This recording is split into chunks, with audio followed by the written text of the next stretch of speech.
Okay, can you hear me? Back? Okay, so let me start. In the meantime, people can come inside. So again, I completed 2 lectures and they were very slow. I realized that I could not even complete like 30% of what I planned basically. But I'm glad that I could have some discussions with you and there were many questions. So that was the main aim.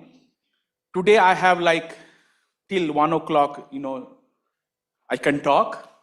But again, during next 1 hour, I will not bombard you with so many information. Rather, again, I will go slow and you will find my slides very pedagogical. But it is just, it will brush up your knowledge that you already have. And in the meantime, you may learn something new.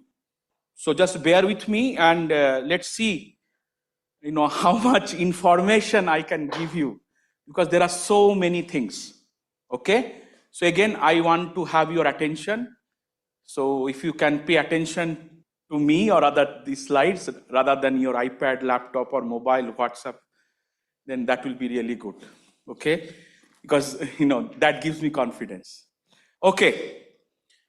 So yesterday, I discussed this slide, like I was trying to convince that how rich is the 3-flavor neutrino oscillation phenomenology, right?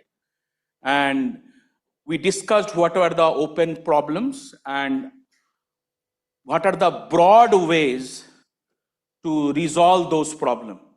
And I was very happy that there are many students who came to me with further questions that gave me confidence that, okay, I could penetrate their mind. So please do so. I'm here the rest of the day. So I was trying to convince that 3-flavor oscillation paradigm is very robust. We could really fit almost 99.99% of data. There are some anomalies. Let's don't go into that. But we could fit all the data with these 6 parameters. But in that framework, we need to know about matter effect. Now today, let me see if I can reach up to there, because that is one of the areas where we are working heavily. And all the future atmospheric neutrino experiments or currently running experiments, atmospheric long baseline, in those experiments, Earth's matter effect is going to play a very crucial role. So, and it has a rich phenomenology. So let's see how much we can learn. So 3-flavor oscillation paradigm is very robust. Now today I will start with some pedagogical slides on atmospheric neutrinos, because earlier the task was given to me that you discuss the phenomenology keeping in mind the atmospheric neutrinos. And then one of my lectures got cancelled because of the, there are too many talks needs to be arranged. So there will be no talk on tomography. Okay, that was scheduled today in the evening. So that talk will not happen. So this is my last lecture. So as you all know that we get these atmospheric neutrinos when these primary cosmic particles, mostly protons, and they interact with the air shower, and then you have lots of hadrons, and they have a finite lifetime. So in this picture you have pions, but there is also some amount of kaons can be produced. But mostly pions, they have a finite lifetime, and if they are boosted, then their lifetime is long. But if they are allowed to decay during the flight, before they reach the Earth, if in between, if they are decaying, then they will decay to further this muon, and then you have this decay chain. And you are all familiar with this, right? So you will have pi plus, pi minus, and then they will decay. This is a 2-body decay. And then you have these muons, and they will further decay. So if you see this decay chain, you have 2 muon type neutrinos, 1 electron type neutrino. And that feature is also there in pi minus decay. Now I will show you the flux. So you will see that this neutrino flux is little bit higher than anti-neutrino flux. Now, do you know what is the reason? So there is a slight probability that this decay will happen more than this, because when these pions are produced, the initial particle is proton, and proton is UUD, right? So you have more U quarks than D quark, right? 2:1. Now to create a pi plus, you need UD bar, right? So that's why there will be little bit more preference to have pi plus than pi minus, because pi minus is U bar D. You need the D quark basically. So that will cause some difference in the fluxes that we will discuss. So if you see, the expected ratio of muon type neutrinos over electron type neutrinos should be 2:1. Agree? So just stare at the slides. So the expected ratio was 2. Now in this plot, in the x-axis I have neutrino energy, and in the y-axis I have this flux ratio. And there are 3 groups, now there are more groups. So here the flux ratio is plotted, which were calculated by 3 different groups. You have heard about Honda Sun, right? We use Honda flux now, but there are also Bartol flux, Fluka flux, and now there is another flux model called Dighe flux. I will not have time to go into that. But you see, at lower energies, the ratio is more or less 2, correct? But when you go to higher energies, the ratio is high. So the question is why? The reason is that at higher energies, this muon reaches Earth's surface without decay. Okay? Because at higher energies, they are boosted, right? So lifetime will be dilated. So they will not have chance to decay. So they will not have chance to decay, and they will reach the Earth's surface. So then these electron type neutrinos, which you get from the decay of muon, will not be there. So this ratio will be more than 2. Clear? Everybody clear? So this is the property that you should be aware of. Now when you deal with atmospheric neutrinos, most of the time you have heard in this school, upward going, downward going. What is that? Okay, so let's clear the concept, because this is a school. So let's clear that concept. So suppose this is your Earth, and you have that box, this is my detector. Okay, and this is your Earth, right? Now if a neutrino is coming in this direction and then reaching to your detector, that means this neutrino, we call it upward going neutrino. Let's clear the nomenclature, because now if you go back, then you can pick up this topic and do some research. So upward going means they are getting more path length to traverse, and they are traversing through the Earth. You see this picture. So this is upward going neutrino, and this is the zenith angle. This is the theta, the angle that it makes with the vertical axis. This is called zenith angle. And here in this picture, if these neutrinos are just coming from the top, like around the Earth you have the atmosphere, right? Now what is the typical height of the atmosphere? Maximum like 30 kilometer, okay? 20-30 kilometer, you have that maximum height of the atmosphere around the Earth. So the interaction that I talked about, that will happen in that atmosphere, right? And then these neutrinos will come to you. But if neutrinos are coming just directly from the atmosphere to me, then I will tell them downward going neutrinos. Make sense? The name makes sense, right? And then in that case, this is the theta.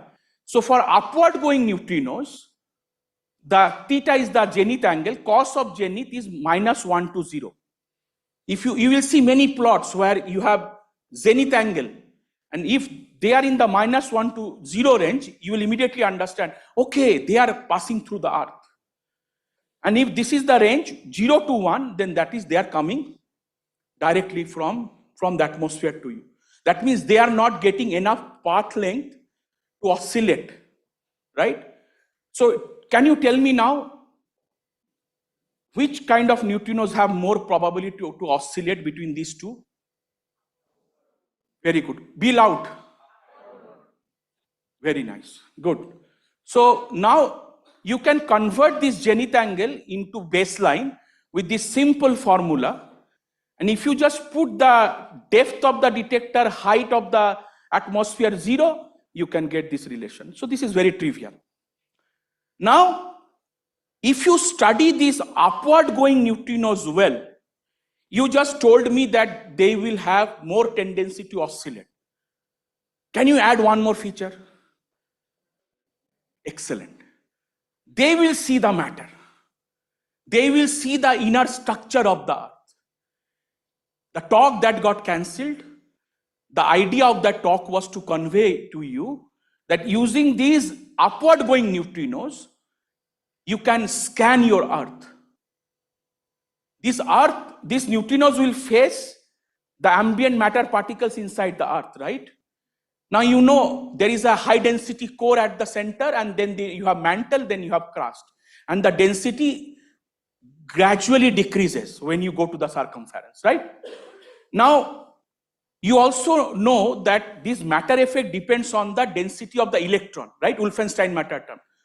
2 root 2 GF NE. NE is the electron density. So if you study these upward going neutrinos, and you have sufficient number of events, and if you know the oscillation parameters very well, I discussed that we know very well now, quite well, then you can ask the question, what was the density the neutrino has faced along its way? And that is called tomography. Okay, the way X-ray scans your body, neutrinos scan the earth. And that is called neutrino tomography. And since this information comes through oscillation, we call it oscillation tomography. This is a detour I am taking, but this is the opportunity to tell you that upward going neutrinos helps you to do neutrino tomography. Are you convinced? This is just the beginning. And there are my students here, they are involved in this kind of work, so you can talk to them. I will not have time to go into details. But these upward going neutrinos, they oscillate, they feel matter, and if you know how much matter effect is there, you can utilize that to understand what kind of matter profile they have faced on their way. Correct? Makes sense? It's called neutrino oscillation tomography in GeV energies. So that's why I have written here, okay?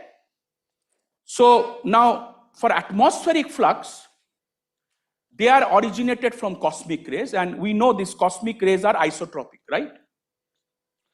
So now the cosmic ray flux are constant when at any entry and exit points. So that's why the neutrino flux should be up-down symmetric. So like if you take a neutrino trajectory, it enters the earth, and this zenith angle is theta in, then the theta out should be just pi minus theta out. So you should get the knowledge that in principle, you expect that this atmospheric neutrino flux should be isotropic. So two information we learned today, just now, that the muon to electron ratio should be around 2, but at higher energies, there can be a departure, number one. Number two, neutrino flux will be little bit higher than antineutrino. Number three, we expect an up-down symmetric flux. Agree? Let's proceed. So here you can see a typical atmospheric neutrino flux as a function of cos zenith. Now it is clear what is this cos theta? Clear? So -1 to 0, what I call them? Be loud. And what is that part? Excellent. Here there is no oscillation involved. This is typical the flux. So this is a flux that you expect at the iono location in Theni, which was a proposed detector. This is at the ice cube location, and there was a proposal to build a big water Cherenkov detector in Europe at Fayazalmi in Finland. So this is the flux at the Fayazalmi location in Europe. So here you see you have nu mu bar, nu e bar. There are 4 lines. Stare at them. And you can now homework. You write down whatever questions you have. Write down, you will stare at this slide and write down whatever questions comes in your mind. And then make an agenda that before you leave ICTS, you clear those questions. Some of your friends are very knowledgeable in that. Even if I am not there, there are other people. Or if you can catch me, make sure that you understand this slide. You are happy. So that when we go back with the confidence that we learned something. Okay, so stare at them. So here, I told you that neutrino fluxes will be little bit higher than antineutrino. This is true for muon and electron, correct? There is a roughly 2:1 ratio for muon and electron. And you can see around the horizon, because if theta is 0, then neutrinos are coming from the horizon, right? To your detector, correct? Now I give you a question. Why there are more flux around the horizon? This is your homework problem. I will not explain. Okay? Why you see that fluxes are little bit higher around horizon, but not in other zenith? I give you this homework. Okay, think about this and let me know. Another thing, this is important when you think about atmospheric neutrino flux, is the geomagnetic field. Earth has a magnetic field, right? So in this picture, you can see what is plotted is the magnitude of the horizontal component of the magnetic field. And this range is from 25 to 65 microtesla. This is in nanotesla, but this is 25 to 65 microtesla. And the strength of the magnetic field at the iono location, because it is close to equator, is higher than that you expect at the pole. Okay, now it has a consequence. Therefore, at the iono location, which is close to equator, the rigidity cutoff will be high than other location. So what would happen? These cosmic rays are charged particles. Then they are producing pions, muons, they are also charged particles. Now, depending on the magnetic field, they will be deflected. And if they get deflected, and they will be deflected when their energy is low, but if they are boosted, then magnetic field is not that strong that it can deflect it. But if it is lower energies, then the magnetic field of the Earth can deflect the path of trajectories of these charged particles, right? So suppose a particle was coming to your place, everything was fine. If you would have decayed at your location, you will get the neutrinos. But if the magnetic field diverts the trajectory, then the flux will not be seen at that location, right? That is the magnetic field effect. And tell me, this effect will be more at lower energies or higher energies? Don't guess. Lower energies, right? Because your magnetic field has some strength, but if it is highly boosted, then it will just follow its trajectory. Magnetic field will not be able to bend it, right? So you see at lower energies, below 1 GeV, the flux that you expect at different locations are different, right? The main reason is because the geomagnetic field strength is different at different locations. You see this plot. Agree? But when you go to higher energies, they all look same. If you don't understand, stop me. Okay, so this is the summary. This is the atmospheric neutrino flux. And this is the typical power loss spectra of the atmospheric neutrinos. So they are up-down symmetric, I told you. Flavor composition is well known. Another good thing that they have a huge range of energies. Few MeVs to till TeV, some also in PeV, but flux is very low there. Okay, you have seen this slide. So we were the first to detect atmospheric neutrinos in 1965. Soon after that, also it was detected in South Africa. So we have been able to detect these atmospheric neutrinos. So now, when you want to do phenomenology or any study with atmospheric neutrinos, now it is clear, right? Upward going, downward going, zenith angle, all these concepts are clear, correct? They will oscillate, the upward going neutrinos will oscillate, they will see also Earth, correct? Now, when they will pass through the Earth, so I was hoping to discuss this in my tomography talk. I put the slide here so that I can give you the flavor. So what is this? This is the density diagram So this is the radial density profile of the Earth. Can you see? When you start traveling from circumference towards center, towards core, the density is increasing, correct? So at the core, it is around 11-12 gram per centimeter cube. And when you go down to circumference, it is around like, 2-3 gram per centimeter cube. If you just dig the rocks, the earth surface, go down after 10 kilometer, 20 kilometer, because with present technology, we can dig up to 10-20 kilometers. Beyond that, it is difficult to go inside Earth. So the only probe in high energy particle physics is neutrinos, because neutrinos can come from all possible directions due to weak interaction.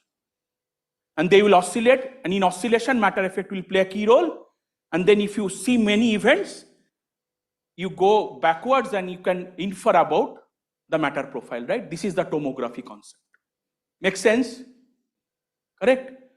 So here, this is the density profile, and this has a nice name. It's called Preliminary Reference Earth Model. From 1980, this model exists.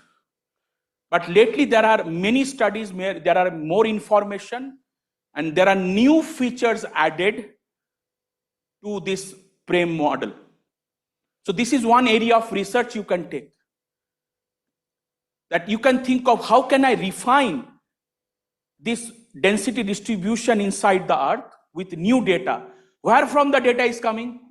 Mostly earthquake, like seismic studies. When the earthquakes, the waves propagate through the Earth, the body waves, then they bring information about the interiors of Earth. But now you have neutrinos and lower energies. I told you that oscillation tomography may be helpful, because it will be a new information using weakly interacting neutrinos, right? When seismic wave propagates, it's like an electromagnetic interaction. From gravitational study, you know the mass and moment of inertia of Earth very well. So you need those information. But now neutrinos will bring new complementary information using weak interactions. Correct? So at lower energies, you can perform oscillation tomography. Somebody was asking me yesterday that what happened at very high energies. So at very high energies, there will be no coherent forward scattering of neutrinos. What would happen when neutrinos will pass through Earth at very high energies? Then they will hard scatter with the ambient particles. There will be like deep inelastic scattering will happen, and neutrinos will be lost. So Earth will become opaque to neutrinos. So IceCube has seen that there are no neutrinos coming, which were supposed to come through the Earth at very high energies. And this tendency is more above 40-50 TeV. When the neutrinos are that high energetic, then they will not do like coherent forward scattering. There will be hard scattering and they will be lost. Now, how much neutrino flux is lost inside the Earth, again will depend on how much nucleons they are facing on their way, right? So that is called absorption tomography. That is also a very new area of research that IceCube has taken, and we are involved, and we are trying to exploit this oscillation tomography at lower energies, absorption tomography at higher energies, but the idea is to infer about our own planet Earth. That was the topic of my talk, which I can't give because of the lack of time. So this is the radial density profile, right, which I have shown here. Now you think, what is the solid angle available so that you can see the core passing neutrinos, mantle passing neutrinos? So if a neutrino is passing through core, then they are passing through all the layers, right? But if a neutrino is only mantle passing, then they are not seeing the core. We have more uncertainties in the core. So the aim of the future experiments is, can we collect more and more events which are core passing? Because seismic waves have limitations to infer about the core. What is the density of the core? What is the composition inside the core? Those are big unknowns where neutrinos can play an important role. I'm just throwing you the ideas. Now you can ask me questions during the break, or you can think about it, that I commented on this, but how and why? So briefly, I will talk about Super Kamiokande because they are doing a fantastic job for last 30 years, okay?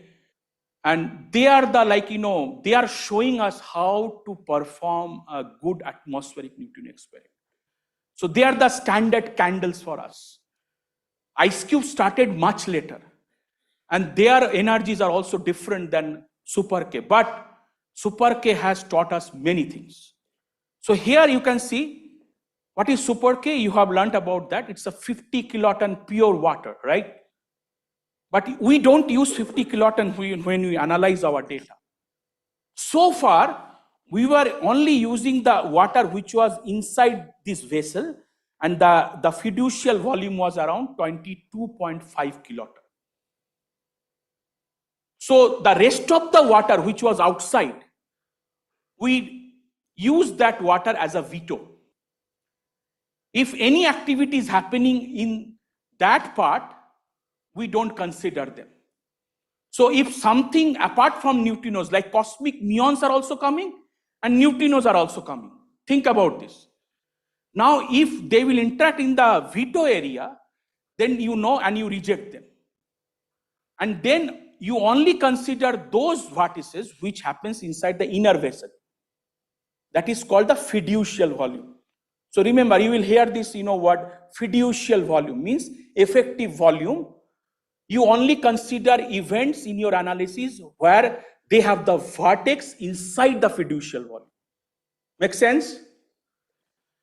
So it is a huge detector with this many photomultiplier tubes. These are the numbers you can read. But these were the target physics targets for Super Kamiokande. They wanted to see nucleon decay. That was one of the major goals to begin with. But then they saw oscillation and then astrophysical neutrino search. So now Super K in its phase 7. So you can see here for various neutrino sources, they have their own threshold. So just look at that. When you want to discover, study solar or supernova neutrinos, you have to be very good in MeV energies. But then in these energy ranges, they can also see accelerator neutrinos. So this T2K experiment, where the beam is from J park, what it is far detector? For T2K Super Kamiokande is the far detector, right? So it is seeing the long baseline neutrinos, it is seeing the atmospheric neutrinos, it is seeing the solar neutrinos, it has seen supernova neutrinos. It can in principle see everything, right? When you have a detector, if you have a machine, it can see everything at various ranges. Okay, let's proceed. So here, what I have shown you, so this is the various phases of Super K. And on the top, you see this is the beginning in 1990s. So this is 1996, 97. Can you read this? These are the years. 96, 97, 98, 2000. These are the years. I find it very interesting. And you can see how long various phases existed. Okay. It gives you the whole picture. And now, Super K is doped with gadolinium. You can ask me why? Because they want to tag the neutrons better, because then the prospect of seeing supernova neutrinos will be enhanced a lot. If there will be supernova explosion, then they will have more chances to infer physics from those events. So now Super K is doped with gadolinium. But the R&D happened for last 15 years, and they were convinced that if I mix gadolinium, I will have better prospect to tag neutrons and reject backgrounds. So we are in the gadolinium doped phase, and it will continue. Okay, very quickly, so you have all learned that when a charged particle propagates within the medium, then we can have Cherenkov radiation, correct? We are all familiar. So here is a typical Cherenkov ring that Super K sees from a muon type event. So from atmosphere, you have nu mu, you have nu e, right? And all of them after oscillation, they will reach to a detector, correct? So nu mu will come and it will have an interaction. So you can think of like, if a nu mu will come, it will interact with neutron and it will give you a proton, and then you have Q minus. Correct? So suppose you create this mu minus, and it will start propagating. Then you will see this Cherenkov radiation. So this each dot, you have seen this many times, this picture, but let us spend 30 seconds on that. So this each dot is one phototube. And what this color represents? It represents the amount of light collected by the phototube. And they record it in terms of the amount of electric charge produced by each phototube. So this each dot is one photomultiplier tube. Okay? So the location and shape of the ring will tell us about the direction and the ID of the charge particle. Now you have heard many times, these muons are minimum ionizing particle. Yesterday Sudhir was telling that it is very easy to detect muons, right? Everywhere in particle physics. So any experiment. Why? Because when you create a muon and it moves through a medium, the energy loss is less for muon. Now to convince you, just go to reviews in particle physics in PDG, and there is a Bethe-Bloch equation there. And you can convince yourself that why muon will lose less energy than electron. But electron will lose energy very fast, mostly through bremsstrahlung. Okay, but muon will lose less energy and it will be able to move longer distance. So it's a minimum ionizing particle. So for muon, since you see at lower energies, you will have a proton which is almost at rest, and there is nothing in the final state apart from a muon. Correct? And this is typically happens around 1 to GeV, this process dominates. Agree? So in the final state, you have only one muon. And in super K, they call it single ring muon event. Remember, they call it, you will see in papers, single ring muon event. And that event, so since you have only one ring, you will see a very sharp muoning. If the outer edge is very sharp, this is muon. This is the way they detect that this is muon. Now you should think about it. In an atmospheric neutrino detector, muon is, nu mu is coming, nu is coming, nu tau is also coming, right? Because of the oscillation. Now they will all go through this kind of processes, and at the final state, they will produce electron, muon, tau at the same time. Correct? Now the first job that you have in your experiment to detect the flavor, it is called particle identification. Govindo must have taught you that you need to first worry about what was the damn particle that came inside my detector. Whether it is a muon, electron, pion, tau, what not.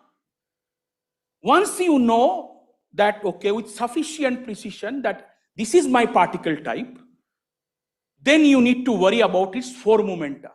Because you never see neutrinos in your detector. What you see is their charge cousin. But what you need to know is the incoming four momenta of the neutrino, because that goes into oscillation. When you write the oscillation probability, for last 2 days we have written many probabilities, right? What was that L and E? That was the length traversed by neutrino, not the charged lepton. Energy was that of neutrino, not the charged lepton. So believe me, in any experiment, analysis is kind of tedious, but the even more tedious job is to reconstruct the neutrino four momenta from the final state particles. That is the hardest part of any neutrino experiment or any particle physics experiment dealing with neutrinos. You want to infer about neutrino properties, but they are neutral. So what you see is the outgoing particles, and you need to reconstruct the four momenta of the final state particles, the incoming particle, which are neutrinos. That is the most toughest job. Remember that. And you can take up that work. Okay. So if a muon will come, you will see a very sharp ring. But if an electron will come, the ring will be very fuzzy. Now question, why electron ring will be very fuzzy? Because if you can write that if I replace the muon by electron, right? You agree? It can happen, right? At the same time. So I told you first you need to distinguish between muon and electron. So if an electron will be generated, then electron will lose energy very fast, I told you, mostly through Webster law. So electron will produce photons, photons again will produce E plus, E minus. So there will be many rings, right, from the outgoing particles, and they will all superimpose. They are not separated in space and time. So they will all superimpose on one after other, and this ring will become fuzzy. Clear? So super K differentiates between electron and muon by looking at the outer edge of the ring. Agree? That is very important. Forget about their physics and their analysis. If you don't understand this, you don't appreciate what super K has done. So this is the way super K could distinguish between muons and electrons at lower energies. At higher energies, life becomes difficult for super K to distinguish between muon and electron. Again, write it down. Why? So I can give you quickly the answer. If these neutrinos are very high energetic, like above 4 GeV, 5 GeV, Sajja told you, right? What kind of interaction will dominate at those energies? Deep inelastic interaction, right? So there, you will interact with the partons, the quarks, right? The partons. And then in the final state, you will have hadrons, pulse plus the lepton. Now these hadrons can be many pions, 2 pions, 3 pions, 4 pions, and these pions will again decay. Pi 0 will go to gamma, and they will also give their Cherenkov ring. So what would happen for muon also? Think like you have a muon ring, but then these hadrons will chase them. That, okay, look, I'm there. And they will chase the muon ring and they will superimpose on muon. So then muon ring will also become fuzzy. An electron was already fuzzy. So you are landing up with 2 fuzzy rings. So you can't distinguish between muon and electron. Make sense? That is why super K PID efficiency drops drastically when you go to higher energies. So super K is very good if you want to deal within 5 GeV or so, roughly. Okay? Let's move. So what happened recently in super K? So they really achieved 2 beautiful things, and I will very quickly tell you. One is, you see in super Kamiokande you have water. So they don't have any charge identification capability, right? You can't put magnetic field inside water. You can put it if it is iron, like iron. You can magnetize it. But still, so you should understand that at the same time in your detector, this process is also happening, right? Agree? At the same time, in atmospheric neutrinos, you have mu minus, you have mu plus. And they carry different information about the oscillation. I told you, matter effect is completely different, right? Root 2 GFNE, positive for neutrinos, negative for antineutrinos. So matter effect will be completely different depending on what is the mass ordering. Now tell me, you must have understood now, neutrinos will feel matter effect if neutrinos are normally ordered, right? Yesterday I told you, because then you will satisfy this relation. 2 root 2 GFNE is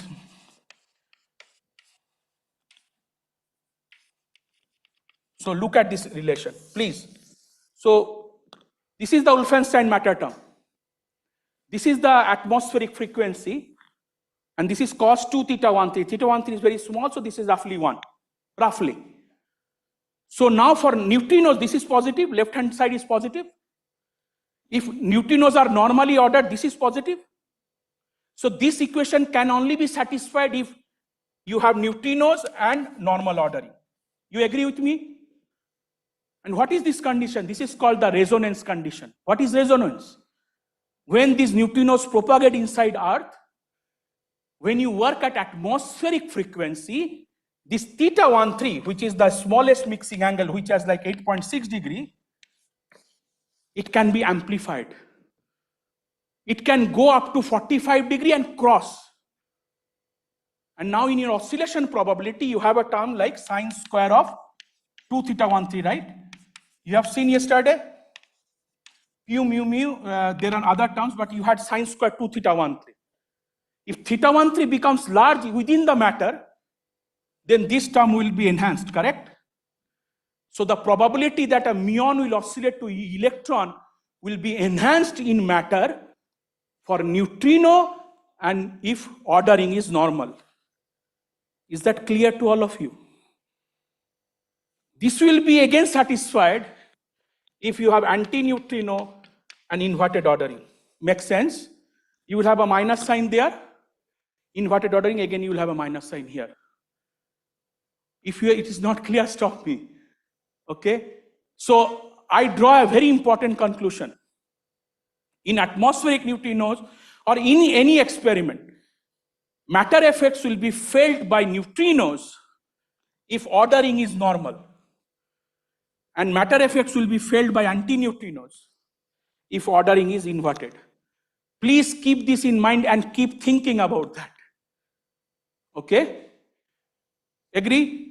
And why matter effect? What is the core physics behind matter effect at atmospheric frequency? The enhancement of theta 1 3. Theta 1 3 is small, so there is a room that it can amplify. It evolves within the matter. So theta 1 3 becomes theta 1 3 m. And with energy, if you plot theta 1 3 m, this is your theta 1 3 m, and this is your energy. So you start here with 8.6 degree, then it goes like that. And at some point, it can cross 45 degree value. This is called the resonance energy. This E nu then is known as E res. Make sense? The energy at which theta 1 3 becomes 45 degree inside matter is known as resonance energy. And this resonance happens if this condition is satisfied. Make sense? And this will be only satisfied for this combination and this combination. It will not happen for the two at the same time, correct? In nature, either neutrinos are normally ordered or invertedly ordered. Okay? So this is the resonance, and if theta 1 3 enhances, any probability expression in the leading order you have, if you have theta 1 3, that will be amplified. Okay, so this is the heart. This is the evolution of theta 1 3 within the matter. So you can see the amplification here. Okay, and so this is for neutrino and normal ordering. If you take inverted ordering for neutrino, it will go down like that.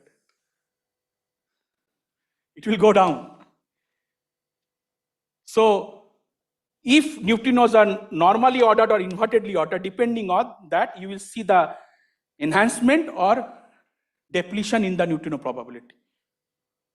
Are you getting something? Yes. Yes. If you don't, please ask me, because I am not here to just talk and cover all my slides. They will be there and you can take a look.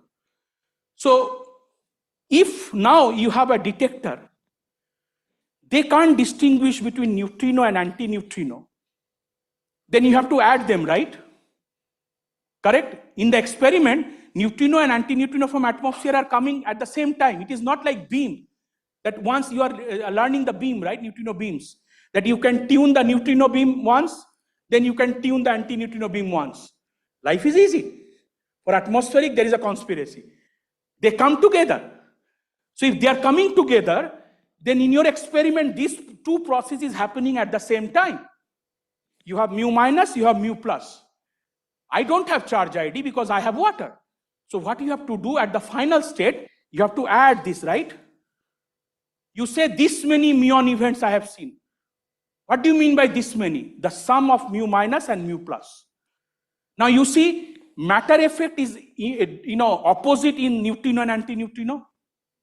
And the moment you have to add this information, the information is diluted. Believe me, for this conspiracy of atmospheric neutrinos, that they are neutrino and antineutrinos coming together, and another conspiracy is that there is a muon flavor and there is an electron flavor in the beam, right? So the matter effect, the way it affects nu mu to nu mu, and the way it affects nu e to nu mu, because when I say muon events, you have to worry about nu mu to nu mu. You also have to worry about nu e to nu mu, right? Because nu e is also oscillating. It is like 90%, but it is also around 10% effect.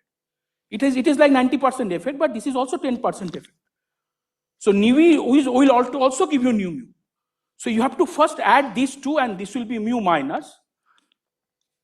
And then, I'm just telling you, life is so complicated. And then you will have nu mu bar. It will give you mu plus, because this is nu mu bar to nu mu bar, and this is nu e bar going to nu mu bar and giving you mu minus and mu plus. So you can understand that here nu mu to nu mu is going to give you mu minus, nu e to nu mu is also going to give you mu minus. You have to add them because they are coming together. At the same time, you have nu mu bar to nu mu bar, that will give you mu plus, and you will have nu e bar to nu mu bar, that will also give you mu plus.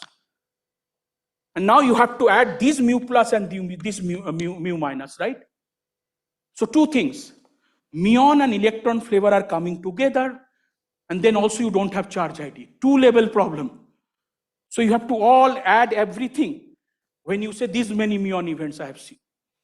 Now matter effect is opposite in neutrinos and antineutrinos, and also matter effect dilutes when you add these two channels, nu mu to nu mu channel and nu e to nu mu channel. The matter effect term comes with the opposite sign in these two channels. So if you add, the strength of that term gets cancelled. You can see that in my yesterday's lecture when I wrote the probabilities, mu to mu, mu to e to mu. Just look at them. Once you go back, try to convince yourself. If you have question, ask me. Make sense? So the actual life is very difficult. In real life, you need to sum these two. Then again, you have to add these two. So the information gets diluted when you want to measure mass ordering. If there would have been no atmospheric conspiracy and muon and electron flavor are not coming together, we would have discovered the mass ordering by now. Even if we don't have charge ID, that's fine. But this is killing. This is literally killing. You can't have any handle on this. Muon is coming at the same time, electron is coming on the same time. This is a 90% effect, this is a 10% effect. You need to sum them up. The moment you add, information gets diluted. What Super-K did, it was a well-known problem. They have come up with some way, though they don't have magnetic field and charge ID, can they distinguish between particle and antiparticle? Mostly E plus and E minus. So in this slide, I'm telling you that they trace the decay of these electrons. So just look at this process. I will not repeat. Just read these processes. So you see, if there is a neutrino, then at the final state you have a pi plus, and pi plus will decay to Michel electron. So decay electron observed after few microseconds. You will see this extra decay electron, the Michel electron in your detector. But for anti-electron neutrino, this pi minus will be absorbed in water. So there is no decay electron. So the absence of decay electron and presence of decay electron will give you a handle that statistically you can infer that, okay, this sample is like neutrino sample and this sample is like electron antineutrino sample. Make sense? I'm just giving you the idea. Okay, and this is really a task of a PhD thesis. This is not gold from the blue.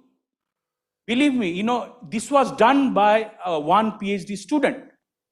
He came up with this idea that in water we can distinguish electron nu e and nu e bar. Very nice thesis, like you. And he showed that we can have some distinction. Recently, they also found out another way through neutron capture. And now if you utilize this new feature, What happens? Tell me, if you can separate between particle and antiparticle, mostly electrons, can you tell me what out of the three problems which will be able to address, like which you will be able to address? Loud. Mass ordering. That is exactly what has happened. In last 2 years, because of this PhD thesis, and then they really tested that it happens, they could do this, and now they have more than 2 sigma sensitivity to mass ordering, which was lying below 1 sigma for last 5 years. Believe me. So this is a work like, any of one of the students like you. Another thing they did recently, without making any changes in the detector, they have increased the fiducial volume. Like lab mein baithe 5 million, they earned. Earlier the detector volume was 22.5 kiloton. Now the fiducial that they use in their analysis is 27.2 kiloton. 5 kiloton more they have gained. So they are redoing all the analysis because now their detector is big. That means the fiducial volume is now big. You understand? It was 50 kiloton, but earlier they were only using events from 22.5 kiloton. But now it is 27.2 kiloton. I will not go into detail, but because of these two, they have now better sensitivity to CP, to mass ordering, to octane, the problems I told you. So let's try to appreciate this slide. Let's talk about octane. Again, I go back to my problem and how you can do it in atmospheric Newton experiment. Look at this slide carefully. So in atmospheric neutrino, you have a wide range of energies. So x-axis is the energy. You tell me what is y-axis now? You know. The incoming trajectory, right? The zenith angle. Cos of that. So you never forget now. Now what you have plotted here, the nu mu to nu e transition. The probability is in the z-axis. But this is the difference. So you calculate probability with 0.4. You calculate the probability with 0.6 because you know the octane problem. Whether it is 40 degree, 50 degree. Means theta 23 is 0.4 or 0.6, right? So if you do that and take the difference, this plot will look like this. Take it as a homework problem. You have 2 weeks. You go back, but please do it. This school will enable you with all the tools that you can do that. So you should be able to do that, and there are online free softwares are available. If you don't find, ask me or ask other students. You should be able to plot this. Take it as a homework problem. Okay? 3 flavor in presence of matter. At least we should be able to do this much. So you see this plot, and in the right side, we have nu mu to nu mu. Because in atmospheric, we have nu mu to nu mu. We also have nu mu to nu e, right? We see muons and electrons, correct? Now in the below, what I have written, if you contrast between lower octane to upper octane, you see here in sub GeV, so this is your sub GeV, right? Below 1 GeV. The difference is what? Positive, right? Can you see? So I put an up arrow. This is positive. Sub GeV. If you go to multi GeV, the effect is negative. This difference is negative. So down arrow. For this plot, at sub GeV, the effect is just opposite. You see? Can you see? And in the multi GeV, this is opposite. This is upward.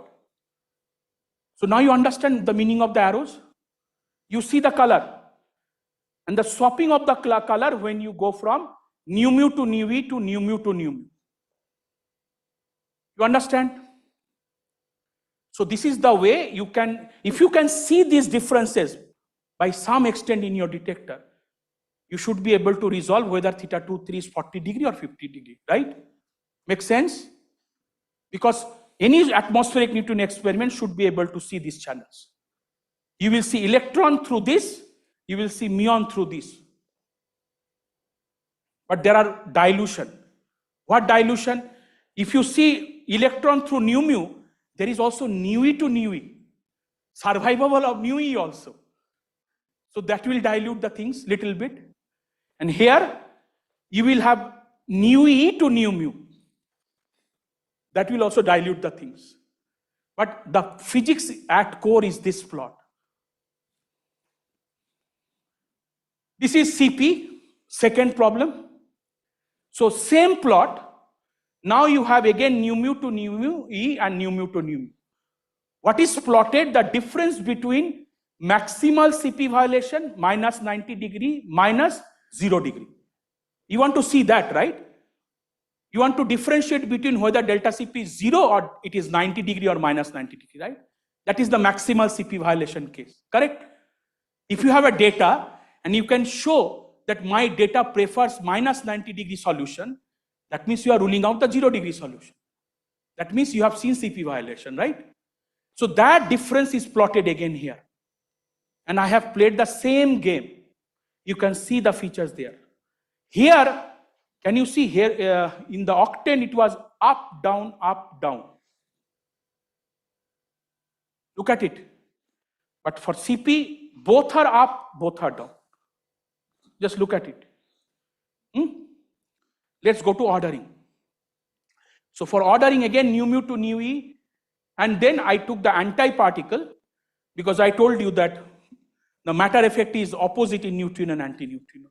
And then you can just look at the plot and you can convince yourself that where from you expect your sensitivity. This is at multi-GeV. These are like blank. There is no information. This difference is almost 0, right? At lower energies, correct? Can anybody tell me why you have difference between two orderings at only higher energies? Anybody? Guys, tell me. You, yeah. No, so you matter effect is proportional to energy. Just tell this. It's a simple answer. Root 2 GFNE. More E, more matter effect. The strength of the Wolfenstein term is more. And that's why at multi-GeV only, you see the differences. Correct? Another question. Why do you see more effect? You see the denser part means difference is more, right? At longer baseline, tell me cos theta minus 0.8 baseline is more or minus 0.4 baseline is more? Huh? Minus 0.8. That is the longer baseline, around 8,000, 9,000. So can anybody tell me why this difference is more in higher energy and higher baseline? Why higher baseline? Again, correct. You have another piece, NE. When you have larger path length, neutrinos are passing through inner mantle, outer core, inner core. You have density, more electron number density. And this term amplifies. So very simple thing. Okay, move on. So this is the present result from Super K. The latest result from Super K. In the left, you see how they measure theta 23 and delta m square. These are the atmospheric oscillation parameters.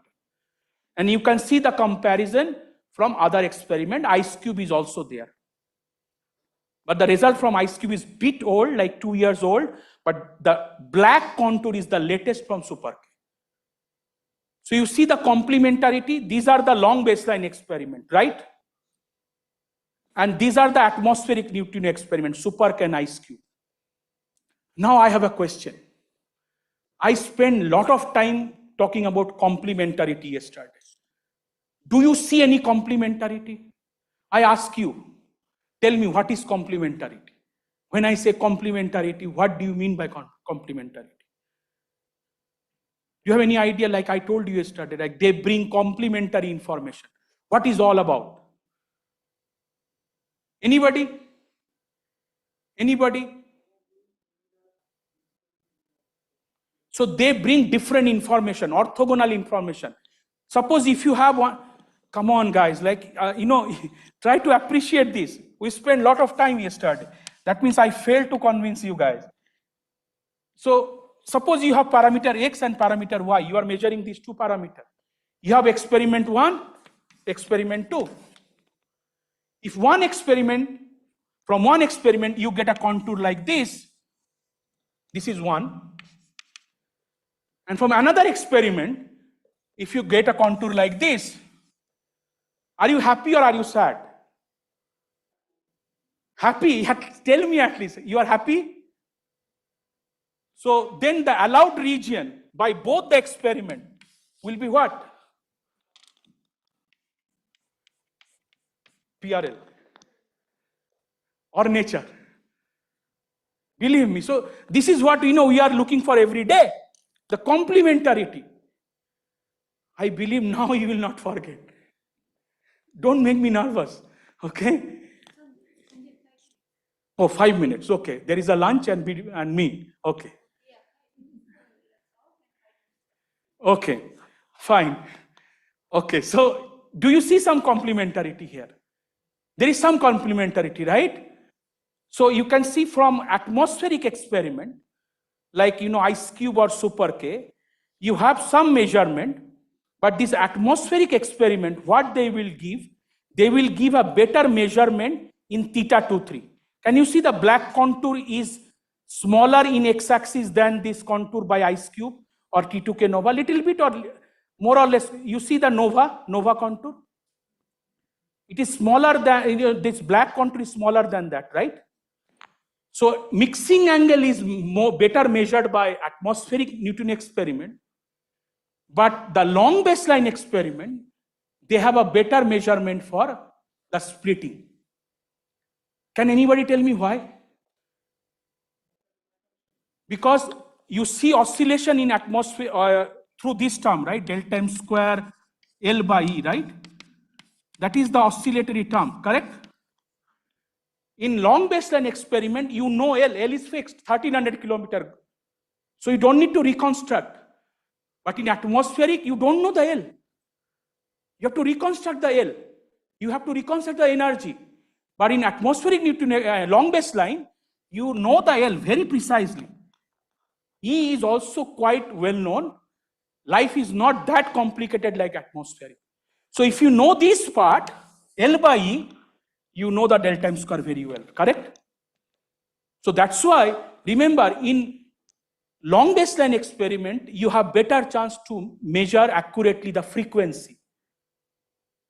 And this atmospheric experiment will give you better handle on the mixing angle. Okay, so there is a complementarity. This is the measurement of mass ordering. Okay, between normal ordering. So you can see the preferred ordering is normal, and the difference is around delta chi square of 5.7. So I have only 3 minutes. Ice cube. So this is the ice cube detector, and in this ice cube detector we have 86 strings at the South Pole. We have digged the ice, and then we have created hole, and then we have put the strings, and all these strings are attached with digital optical module. So I'm happy that during Science Day celebration in my institute, my student Krishnamurthy and few other folks, they came up with a LED model, simple LED model of these domes, and how the event looks like in ice cube. Now you can see in your lab, just using LEDs. Okay. So if you're interested, talk to him and he can tell you, and you can also do it in your institute. Very easy model, and it cost only 10,000 rupees or 15,000, right? Huh? Oh, 10,000. Life is easy. So 10,000 rupees, and you can see ice cube event by your eyes. Okay, so do it. So this is ice cube. The inner part is deep core. Okay, where these 8 strings, they are spaced relatively closely compared to other strings, and there you can do oscillation physics. So in ice cube, how you see the events? So can you see the cartoon here? No, this is PDF, so you will not see. Sorry for this. So here, as Adam was telling, muons will give you long track. All other particles, whether charge current or neutral current, they will give you shower-like features. So this is what ice cube detects. I'm sorry for this. If I would have used PPT, you should have seen the cartoon there.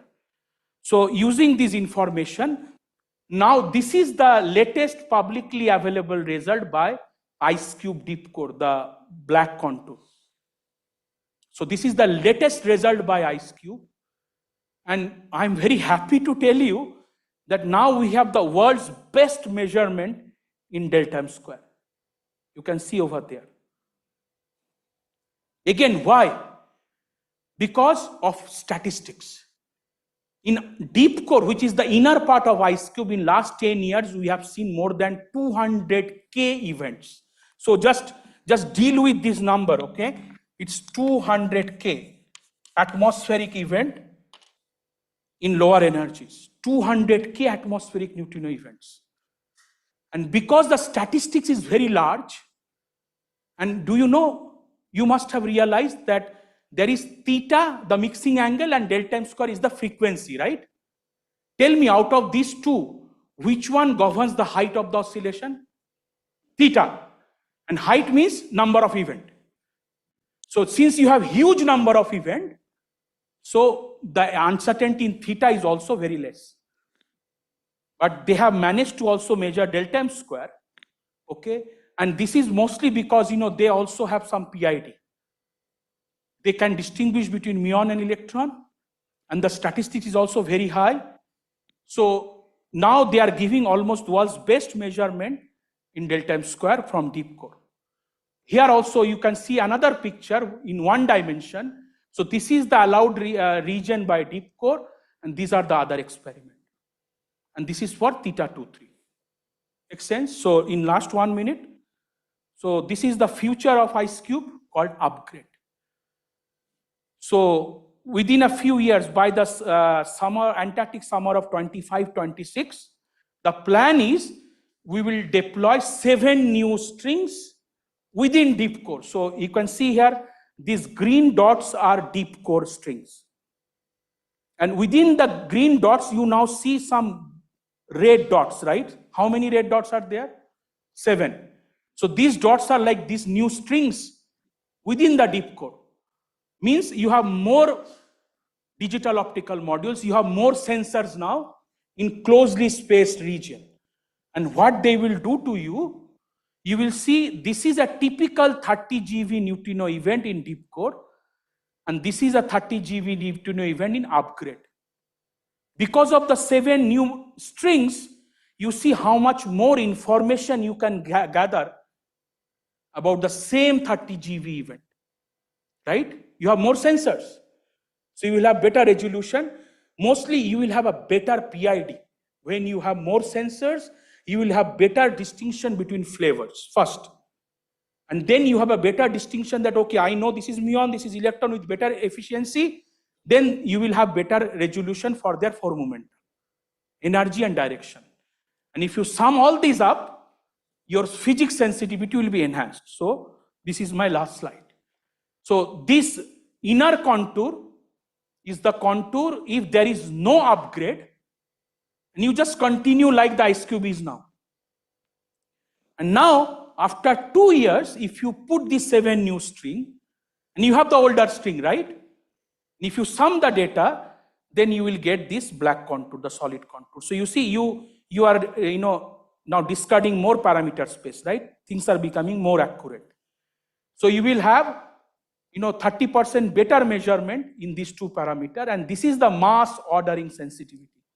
This is what you can do with upgrade, and this is what you can do if you don't have upgrade. So there is a 4-time enhancement in the sensitivity if you manage to bring upgrade. But upgrade is funded, we are working on it, and it will be deployed in a few years, for definitely, if there is no disaster like COVID happens again. So it is already being deployed, and new modules are being tested, so it will be deployed, and hopefully, we will be able to give you this result by 2030, in a few years, because you need to deploy and then take data for 3-4 more years. So it is by 2030, you expect to see this kind of measurement. So I don't have time, so I have to stop here. Thank you.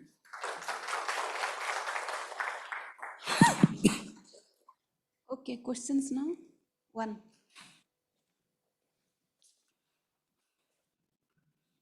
So I have one naive question. So typical Earth detector see this upward going neutrino and downward going neutrino both. What? upward going neutrino and downward Yes, going yes, neutrino. yes. But the matter effect is only from this upward going neutrino. Yes.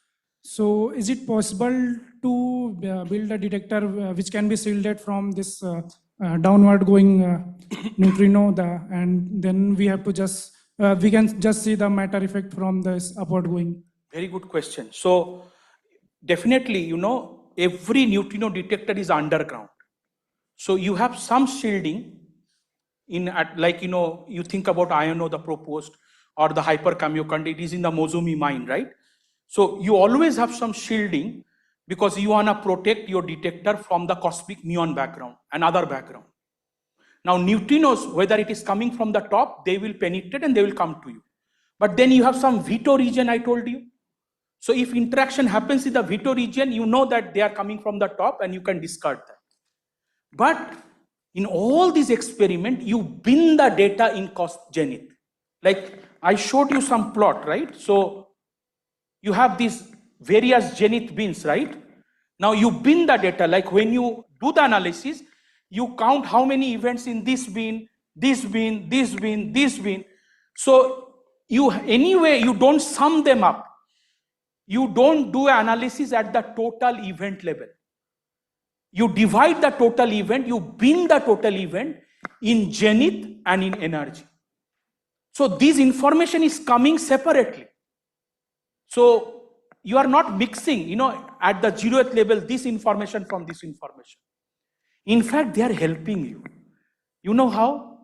Because you can take the ratio of upward going event by downward going event. This is called up by down ratio. So you can use number of upward going events divided by number of downward going events. And if you do that, the atmospheric flux is same in both up and down, same flux, they will be cancelled. The cross section is same, they will be cancelled.